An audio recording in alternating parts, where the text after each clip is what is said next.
नमस्कार विद्यार्थी मित्रांनो, आज आपण स्वामी रामानंद तीर्थ मराठवाडा विद्यापीठ नांदेड या विद्यापीठाशी संलग्नित असलेल्या बी एड महाविद्यालयातील बी एडच्या थर्ड सेमिस्टरला जो कंपल्सरी विषय चाइल्डहुड अँड ग्रोईंग अप बालपण आणि वाढते वय ह्या पेपरमध्ये विचारल्या जाणाऱ्या शॉर्ट टिपांची क्वेश्चन बँक टिपा लिहा याची प्रश्नपेढी पाहणार आहोत. मी प्राध्यापक M R Joshi M Ed SET Shri Sharadabhavan शिक्षण संस्थेचे अध्यापक महाविद्यालय नांदेड येथे सध्या असिस्टंट प्रोफेसर या पदावर कार्यरत आहेत. चला तर पाहूया बालपण आणि वाढते वय चाइल्डहुड अँड ग्रोईंग अप या विषयाची जी क्वेश्चन बँक आहे शॉर्ट टिपांची ती या ठिकाणी सादर करीत आहे. क्यूबी ऑफ शॉर्ट नोट्स टिपा लिहा प्रश्न प्रकारांची प्रश्नपेढी. आता सुरुवातीला पहिला टिपेचा प्रश्न असतो राईट शॉर्ट नोट्स ऑफ आणि 15 मार्कासाठीचा क्वेश्चन आहे. टिपा लिहा कोणत्याही 3वर.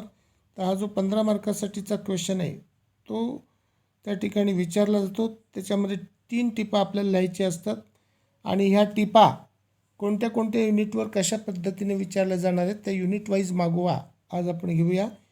पहिलं युनिट आहे, एकूण 4 युनिट आहे. त्याच्यामध्ये पहिलं युनिट आहे understanding the growth and development of the learner, अध्ययनार्थाचे वाढ व विकासाचे आकलन. तर याच्यामध्ये कोणत्या कोणत्या टिपा विचारल्या जातील ते पहा. पहिली आहे difference between growth and development, वाढ व विकास यामधील फरक. दुसरं आहे importance of heredity and environment in teaching learning process, अनुवंशिकता व वातावरण यांचे अध्ययन प्रक्रियेतील महत्त्व. तिसरी टिप आहे principles of growth and development, वाढ व विकासाची तत्त्वे. चौथी आहे ॲडोलसन स्टेज, कुमारावस्था. पाचवी आहे relationship between development and learning, विकास व अध्ययन यांच्यातील संबंध. 6वी टिप आहे नेचर ऑफ हेरिडिटी, अनुवंशिकतेचे स्वरूप. 7वी आहे जीन पियाजेच थेरीज ऑफ डेव्हलपमेंट, जीन पियाजेची विकासाची उपपत्ती. त्याच्यानंतर 8वी जी टिप आहे ती moral and social development in adolescent stage, कुमारावस्थेतील नैतिक व सामाजिक विकास. 9वी आहे physical development in adolescent stage, कुमारावस्थेतील शारीरिक विकास. 10वी आहे stages of growth and development, वाढ व विकासाचे टप्पे. 11वी आहे Kohlberg theory of moral development, कोहलबर्गची नैतिक विकासाची उपपत्ती. 12वी टिप आहे mental and emotional development in adolescent stage, कुमारावस्थेतील मानसिक व भावनिक विकास. 13वी टिप आहे व्हेरियस ॲस्पेक्ट्स ऑफ डेव्हलपमेंट, विकासाचे विविध पैलू. 14वी आहे कॅरेक्टरिस्टिक्स ऑफ डेव्हलपमेंट, विकासाची वैशिष्ट्ये.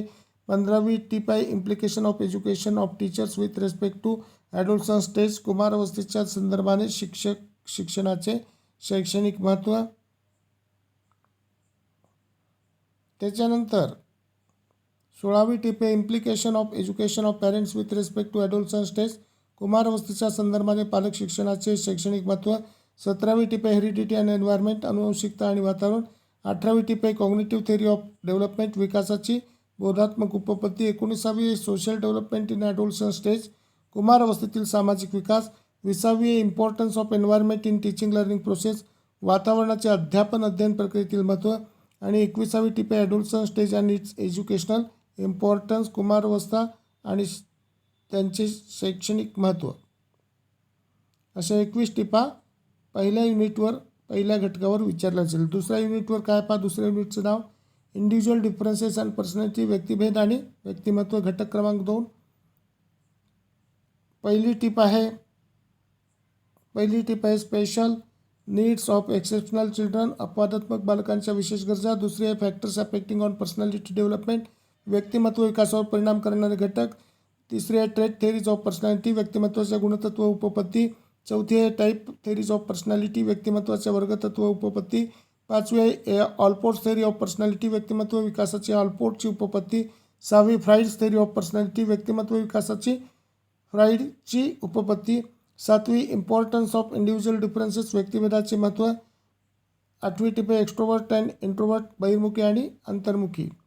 त्याच्यानंतर 9वी टिप आहे meaning and concept of personality, व्यक्तिमत्वाचा अर्थ आणि संकल्पना. 10वी आहे इड इगो अँड सुपर इगो, इदम अहम आणि पराहम. 11वी इमोशनल इंटेलिजन्स, भावनिक बुद्धिमत्ता.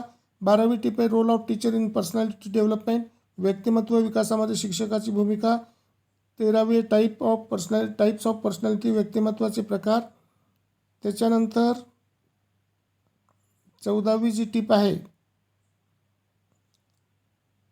मीनिंग ऑफ पर्सनॅलिटी, व्यक्तिमत्वाचा अर्थ. 15वी आहे factors related to individual differences, व्यक्तिभेदाशी संबंधित घटक.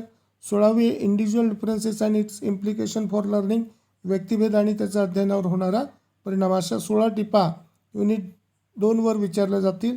Unit 3 education and learner diversity in classroom, घटक क्रमांक 3 शिक्षण आणि वर्गातील अध्ययनार्थांमधील विविधता. याच्यामध्ये पहिली टीप आहे व्हिज्युअल लर्निंग स्टाईल, दृक अध्ययनशैली. दुसरी ऑडिटरी लर्निंग स्टाईल, श्राव्य अध्ययनशैली. तिसरी किनेस्थेटिक लर्निंग स्टाईल, स्पर्श अध्ययनशैली. चौथी आहे टाईप्स ऑफ लर्निंग स्टाईल्स, अध्ययनशैलींचे प्रकार. पाचवी आहे meaning and concept of multiculturalism, बहुसांस्कृतिकचा अर्थ आणि संकल्पना. सहावी आहे visual learning style and its implication on learning, दृक अध्ययनशैली व तिचा अध्ययनावर होणारा परिणाम. सातवी आहे auditory learning style and its implication on learning, श्राव्य अध्ययनशैली व तिचा अध्ययनावर होणारा परिणाम. त्याच्यानंतर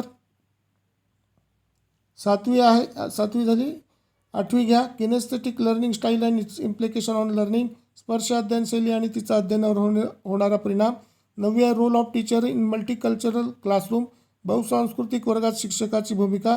दहावी आहे differences in learners arising due to multiculturalism, बहुसांस्कृतिकतेमुळे अध्ययनार्थामध्ये निर्माण होणारा फरक.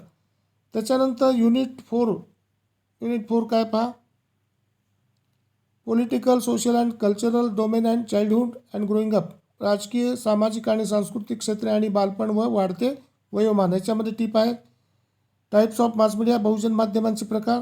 दुसरी सोशल मीडिया अँड चाइल्डहुड, सामाजिक माध्यमे आणि बालपण. त्याच्यानंतर तिसरी educational importance of radio and television, Akashvani आणि दूरचित्रवाणी यांचे शैक्षणिक महत्त्व. चौथी एज्युकेशनल इम्पॉर्टन्स ऑफ इंटरनेट, आंतरजालाचे शैक्षणिक महत्त्व. त्याच्यानंतर पाचवा आहे educational importance of literature and newspaper, साहित्य आणि वृत्तपत्रे यांचे शैक्षणिक महत्त्व. सहावं educational importance of cultural institution, सांस्कृतिक संस्थांचे शैक्षणिक महत्त्व. सातवा आहे implication of cultural domain on childhood and growing up, सांस्कृतिक क्षेत्राचा बालपण व वाढते वय यावर होणारा परिणाम. आठवं जे टीप आहे ती आठवी implication of political domain on childhood and growing up, राजकीय क्षेत्राचा बालपण व वाढते वय यावर होणारा परिणाम. नववी आहे implication of social domain on childhood and growing up, सामाजिक क्षेत्राचा बालपण व वाढते वय यावर होणारा परिणाम. दहावी आहे Indian government schemes for backward children, मागास विद्यार्थ्यांसाठी भारत सरकारच्या योजना. अकरावी Tipe government schemes and its implication on childhood, शासन योजना आणि त्याचा बालपणावर होणारा परिणाम. त्याच्यानंतर 12वी Tipe implication of mass media on childhood and growing up, समूह संपर्क साधनांचा बालपण व वाढते वय यावर होणारा परिणाम. 13वी टिपे डेमोक्रॅटिक गव्हर्नमेंट अँड एज्युकेशन, लोकशाही शासन आणि शिक्षण. 14वी टिपे कम्युनिस्ट गव्हर्नमेंट अँड एज्युकेशन, साम्यवादी शासन आणि शिक्षण.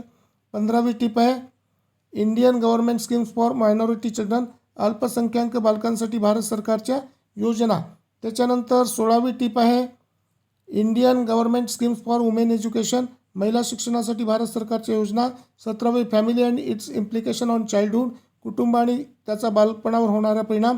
18वी neighbourhood and friends and its implication on childhood, शेजार आणि मित्र यांचा आणि त्यांचा बालपणावर होणारा परिणाम.